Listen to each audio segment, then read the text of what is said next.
Before I tell you this story, I need you to understand something. I've always been the skeptical one in my family. Ghost stories, fake, psychics, scam artists, vampires, Hollywood nonsense. I was the guy who laughed at horror movies and rolled my eyes whenever someone claimed they saw something supernatural. But what I discovered about my sister's boyfriend changed everything I thought I knew about reality. And by the time I figured out the truth, it was almost too late to save her. This happened to me 3 months ago in Portland, Oregon. My name is David, and this is the story of how I learned that monsters are real, and sometimes they're sitting at your dinner table. My sister Emma had always been the romantic type.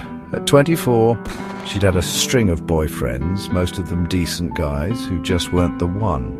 So when she started dating Marcus last fall, I was happy for her. She seemed genuinely excited about him in a way I hadn't seen before. Marcus was different, tall, pale, with these intense dark eyes that seemed to look right through you. He dressed like he'd stepped out of a vintage clothing store, always in dark colours, old-fashioned coats, expensive-looking boots. Emma said he was from back east and worked in rare book acquisition, whatever that meant. The first time I met him was at our parents' house for Sunday dinner. Dad was grilling burgers on the patio and everyone was having a good time, but Marcus barely touched his food. When Mum offered him a beer, he politely declined. When she insisted he try her famous apple pie, he said he had dietary restrictions. What really caught my attention was how he reacted to our family dog, Buster. Buster loved everyone. He was one of those golden retrievers who thought every person was his new best friend. But the moment Marcus walked in, Buster started whimpering and hid under the kitchen table. He stayed there the entire evening, occasionally whining like he was in pain. He's not usually like this, Mum kept apologizing. I don't know what's gotten into him. Some animals are more sensitive than others. Over the next few weeks, I started noticing other things. Emma had always been a morning person. She'd text me at 7 in the morning asking if I wanted to go for a run, but suddenly she was sleeping until noon on weekends. She looked paler, thinner. When I asked if she was feeling okay, she'd just say she'd been tired lately. Their relationship seemed intense in an unhealthy way. Emma would cancel plans with friends to spend time with Marcus. She stopped going to her book club, quit her kickboxing class, even missed our cousin's wedding because Marcus said he wasn't feeling well and needed her to stay with him. But what really worried me was how she started talking about him. It wasn't normal girlfriend gushing, it was like she was obsessed. She'd bring him up in every conversation, defend him when no one was even criticizing him, and get genuinely upset if anyone suggested they spend too much time together. "You don't understand," she told me one day when I gently suggested she might want to maintain some independence. "Marcus needs me. He's been through so much. He's not like other people." The first truly weird incident happened about 2 months into their relationship.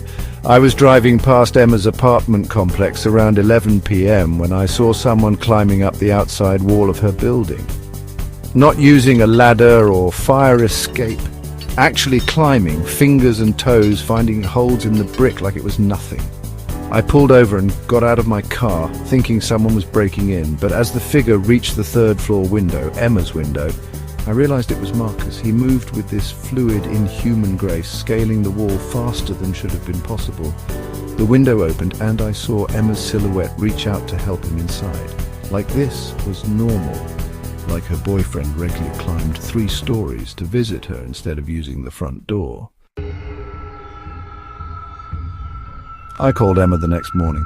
"Hey, is everything okay? I drove by your place last night and thought I saw someone trying to break in." "Break in?" She sounded genuinely confused. "No, everything's fine. Marcus was here, but he used the front door like always." I didn't push it, but I knew what I'd seen. Things escalated a few weeks later during Thanksgiving. The whole family was gathered at our parents' house, aunts, uncles, cousins, the works. Emma brought Marcus, and from the moment they arrived, the atmosphere felt off. First, Marcus declined to say grace with the rest of us. He stood respectfully while Uncle Jim led the prayer, but he wouldn't hold hands for the circle, and I swear I saw him flinch when Uncle Jim mentioned blessed food. Then there was the meal itself. Marcus took small portions of everything, but barely ate any of it. He pushed food around his plate, took tiny bites, and spent most of the dinner complimenting Mom's cooking without actually consuming it. At one point, my little nephew Tommy pointed at Marcus's plate and loudly asked, "How come he's not eating?" Emma quickly changed the subject, but I noticed Marcus's jaw clench. The strangest part came when we were all gathered in the living room after dinner. The house has these big windows facing east, and the late afternoon sun was streaming in. Everyone was lounging around, digesting the big meal, when Marcus suddenly stood up. "I should check on something in the car," he said, and headed for the front door. But here's the thing. To get to the front door from where we were sitting, he would have had to walk directly through a beam of sunlight coming through the window.